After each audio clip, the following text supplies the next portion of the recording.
Sinasabi ko na nga paulit-ulit na na si Claire Castro nagdadala yan ng kahihiyan sa ating bayan dahil tinawag siya na spokesperson ng Office of the President. At syempre, kapag nagsasalita ang Office of the President, nakikinig ang buong mundo, hindi lang yung mga kababayan natin.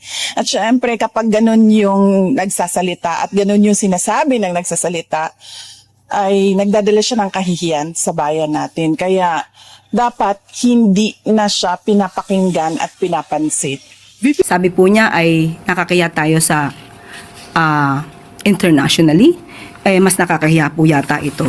Dahil ito mismo ay na-news at nandyan pa po ang kanyang muka kung saan ipinakita dito isang vice presidente nag-threaten with her assassin laban sa Pangulo. Mas nakakahiya po ito. BBM na lang kay Claire Castro, sila kayo message Sa lubong pod ka nagkuan. Ano ba? Ana na lang mo. Ay, bakit mo kayo? Sige, go. Unsa? Kay BBM o kay Claire. Message? Sa Valentine's. I-great lang kasi. Unta magpadayon silang duha. Magpadayon ang tamong duha. Thank you, Bibi. Bye-bye. So napanood po natin yan kung paano pa siya tumawa na may halong mali siya ang dating sa aking pananaw. So, ganito po bang leader tulad ni VP Sara ang dapat nating hangaan at dapat nating ilagay sa pedestal? Ang anumang salitang nagagaling sa kanya ay puro paninira, puro insinuation, puro ka-immoralidad. Ang Pangulo po ay mayroong pamilya, mapagmahal na asawa, mabuting ama. At ako din po ay may pamilya. So sa isang tulad na ni Vice Presidente na magsasalita ng ganito, ito po ay napakababa bilang babae. At sa mga ganitong sitwasyon, yung kanya mga kaalyado na nagmamarunong sa communications at mga propagandista, isang hiling. Maaari niyo po bang turuan ang Vice Presidente sa kanyang communications? Bigyan niyo po ng Comms 101 para magkaroon naman ng konting, or rather, katiting na pagka-statesman. At ang aking message, Valentine message sa kanya, VP Sara, spread love. Not fake news, not immorality. Don't be a Chucky. Unang tanong mula kay Ivan Mayrina, GMA News. Good afternoon, Yusek. Kagabi po, ibiniro ni Ms. Sharon Cuneta, ang Pangulo, na tila nagkamali siya sa pagpili ng kanyang running mate ng tumakbo. What did the President have to say about that? Sa tingin nga ba ng Pangulo ay nagkamali siya sa pagpili ng running mate? Kung yun po ang opinyon ni Ate Shawi, ni Ms. Sharon Cuneta, at malamang karamihan sa ating mga kababayan ay yan din po ang nararamdaman. So, opinion po yun ni Ms. Sharon Cuneta at nakita po natin na napangiti lamang ang ating Pangulo. At wala ho siyang binanggit na anuman, pag-agree or pag-disagree do sa statement na yun? Wala po. Nagandahan lamang po siya sa awiting bituing, walang ningning. Salamat po. Sunod na tanong mula kay Christian Yusores, DZMM. Yusek, may we ask for the Palace reaction on the alleged text messages between the President and former Undersecretary Adrian Bersamin indicating that the President has knowledge on the alleged kickbacks received by high-ranking officials sa flood control projects? Actually, ang House of Representatives ay ginawa na po nila ang kanilang mandato sumunod sa proseso at natapos po ang usapin na sinasabing wala pong anumang basihan. Sa ngayon po, ang anumang pinapahid na issue ng korupsyon sa Pangulo ay atin pong pinasisinungalingan. Nakatuon po ngayon ang Pangulo sa pagtatrabaho para paunlarin ang ating bansa. Ang anumang paninira ng walang anumang basihan ay hindi dapat nagamit or magamit na armas para pahinain ang tiwala ng taong bayan sa ating gobyerno. One follow-up lang, ma'am. Some congressmen po are urging the Blue Ribbon Committee in the Senate to investigate the said allegation. And even si Congressman Leviste po, sabi niya, he has more evidences to prove that the President was aware of the kickbacks. Your comment po. Opinion nila yon. Follow-up question mula kay Ivan Mayrina, GMA. Yusek, mga appointees po ng Pangulo, itong pinangalanan si Undersecretary Adrian Bersamin na apo sa pamangkin din ng dating Executive Secretary. Doesn't the President see it fit na sabihan po itong mga dati niya appointee na magsalita at sila mismo ang magpasinungaling sa mga akusasyong ito? Hindi po natin po mapipilit kung sino man ang gusto magsalita at ayaw magsalita. Basta po ang Pangulo, isinususog niya po ang accountability at transparency. Follow-up question mula kay Chona Yu. Yusek, can the palace categorically deny that there is no such communication na palitan ng communication between the President and Yusek Bersamin? Nakita niyo na po ba yung communication? Sinasabi niya pong na nandito na yung pera and then Nakita the niyo na po President ba? replied. Nakita niyo na po ba? Sa mga balita po, sinabi po na So, wala pa rin po kami nakita. So, sorry, is that a challenge to those who are claiming that there are such communications to show them? Paano po natin mabibigyan ng katamang kasagutan, matalinong kasagutan, kung wala naman po pa tayo nakikita? Follow-up question mula kay Evelyn Quiroz, Filipino Mirror. Good afternoon, Yusek. Bali, hindi po magpapaimbestiga wala pong magiging aksyon ang Pangulo kasi po napakabigat po ng akusasyon na ito. Wala po ba siyang gagawing pag-iimbestiga or wala pong hakbang na gagawin? Even before, wala pa po itong issue na ito. Ang sinabi po ng Pangulo, moving forward po ang administrasyon para po sa usaping pang-ekonomiya. At kung ano man po ang dapat namin imbestigahan, yan po ay ibinibigay na po sa kamay ng Ombudsman, DOJ at ng ICI. Follow-up lang po, Yusek. So may balita rin po na may affidavit na ginawa si Yusek Bersamin. Handa po ba ang palasyo na sagutin ito sa takdang panahon? Hindi po tayo makakapagbigay muli na anumang categorical na answer dyan hanggat wala pa po tayo nakikitang anuman. Thank you. Sunod na tanong mula kay Rafi Ayeng, Daily Tribune. Good afternoon, Yusek. Ma'am, the Social Weather Station's 2025 fourth quarter survey showed that 54% of respondents were satisfied with VP Sara's performance, while the President has only 40. A survey done 24 to 30 November 2025. Reaction po ng Malacanang. And naniniwala po ba kayo sa resulta gayong lagi namang wala ang Vice Presidente? Ikaw nagsabi niyan na laging wala ang Vice Presidente. So, kung ang susunod mong katanungan sa nagbumula ang rating na to, hinahanap din po namin. Dahil kahit ano po maging numero dyan, ang katotohanan na ang Pangulo ang siya nagtatrabaho at ang ilan ay nagbabakasyon lamang ay hindi po maaaring pasinungalingan ni naman. So sana po ang mga survey ratings na to ay hindi magsilbing paglilinlang sa katotohanan kung sino ba talaga ang nagtatrabaho at sino ang hindi. Last na lang po. Ma'am, yung Ramadan will be starting February 18. Maglalabas po ba ng declaration ng Palace na isang holiday ito? I-update ko po kayo kapag ka po nasa atin na po ang anumang order or announcement. Sunod na tanong mula kay Samuel Medinilla, Business Mirror. Good afternoon po, ma'am. Magtatanong lang po kami kung ano po yung na-discuss during po dun sa meeting ni President Marcos sa regional council meeting po dun sa Region 9 po. Opo, napag-usapan nila, nag-focus po sila sa mga proyekto. Nandito po ang sasabing Zamboanga Fishport Complex na maaari pong matapos na ngayong taon. Napag-usapan din po ang malapit pong matapos.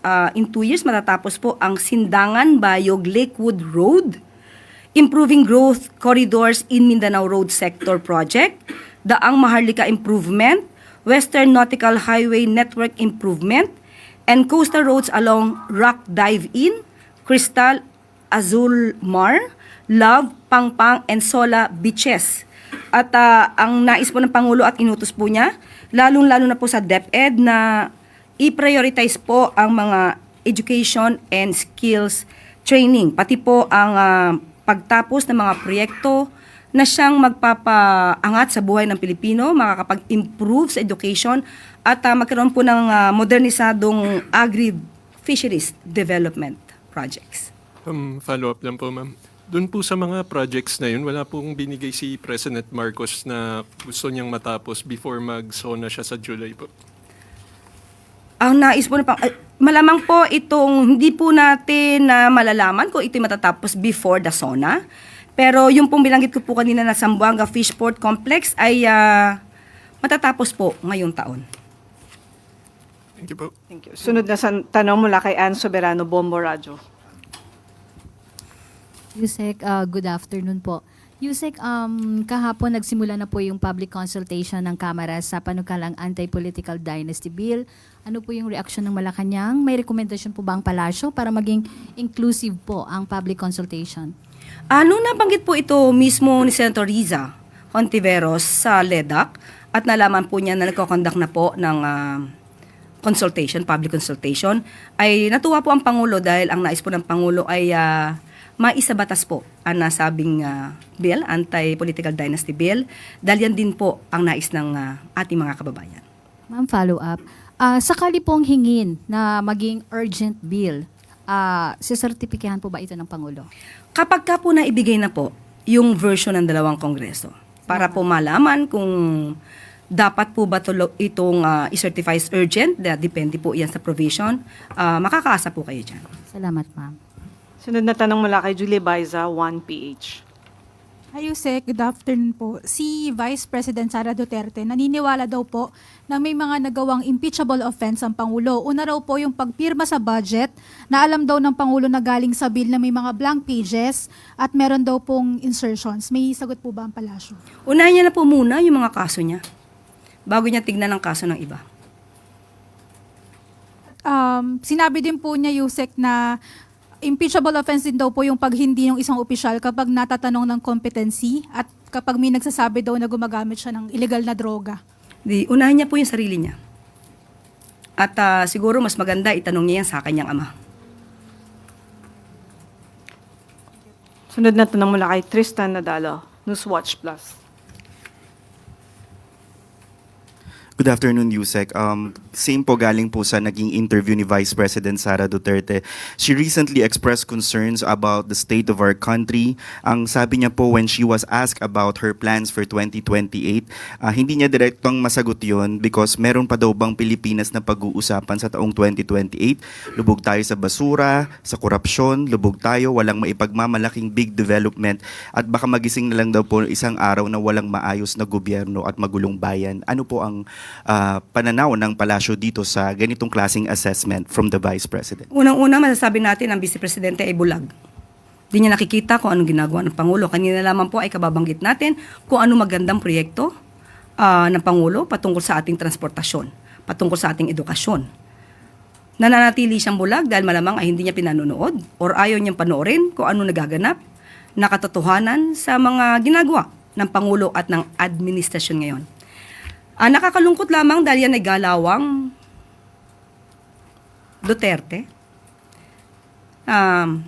showing the characteristics of an emotional vulture. Isang buitre. Nagpapanggap na concern sa kalagayan ng bansa when in fact she admitted that she doesn't want to help the president in his projects for the country. Drama, pero walang gawa. Another question. Follow-up lang po. In response naman to your statement sa kanya noon nung tinanong po siya, tinanong po kayo about yung claim niya po about the senators. At the end of your statement, you said just tell it to the Marines. Ang sabi po ni Vice President Duterte that your earlier, yung statement niyo po ay hindi na dapat pinapakinggan at pinapansin dahil daw po buong mundo nakikinig sa statement niyo at nagdadala raw po kayo ng kahihiyan. Unang-una, hindi ko pala nasagot yung sumunod mong tanong kung meron pa bang bansa, right? Meron pa ba tayong bayan sa 2028? Yun muna yung unahin natin. Ang kanyang sabi ay malamang wala nang maging bansa or Pilipinas sa 2028. Kung ang kanyang hula ay magkakatotoo, malamang mangyayari yan kung ang isang leader na iboboto sa 2028 ay isang Manchurian candidate. Isang puppet na isang bansa, kung saan maaaring ipamigay ang ating yaman, ang ating karapatan sa ibang bansa. Meron po na naging tugon dati, ang dating Pangulong Duterte, na maaari tayo or gawin tayong probinsya ng isang bansa. So, kung isang Manchurian candidate ang ating boboto, baka nga maging probinsya tayo ng isang bansa. Huwag naman po sana. Patungkol tun sa nakakahiya po, okay. Unang-una po, ang pagsasalita or pagsasabi ng katotohanan na siya ay nagiging source ng fake news, yan po ay katotohanan. Marami na po tayong beses na nagsabi na siya ang source ng fake news. At nandyan po, ulitin po natin para malaman po ng ating kababayan. Nandyan po yung kinuwento niya about sa altered police blotter ng Beverly Hills na pinost pa, most probably ng kanyang kaalyado na si Mr. Bobby Tiglao. Nandyan din po ang mga AI-generated videos na napasinungalingan na at yan ay galing sa kanyang mga kaalyado, usually nanggagaling pa sa mga maisog. So, hindi po nakakahiyang magsabi ng katotohanan. Ang nakakahiya po ay umaming may kakilalang assassin at handang magpapatay ng Pangulo, ng First Lady, at ng dating House Speaker. Ang nakakahiya po ay hindi gumalang sa order ng court at manuntok ng sheriff. Bawal po yan sa batas. At ang nakakahiya din po ay gumamit ng mga fake na AFP certificate para sa Youth Summit para palabasin na yung 15 million na mula sa Confi Funds ng DepEd sa pangunguna ni VP Sara ay ginamit di umano sa Youth Summit na pinasinungalingan po mismo ng AFP. At gumamit pa ng abogado sa katauhan ni Attorney Michael Powa para mapagtakpan ang paggastos sa 15 million confidential funds. Yan po ang nakakaya. At ang isa pa po, sabi po niya ay nakakaya tayo sa internationally, mas nakakahiya po yata ito. Dahil ito mismo ay na-news at nandyan pa po ang kanyang muka kung saan ipinakita dito isang vice presidente nag-threaten with her assassin laban sa Pangulo. Mas nakakahiya po ito.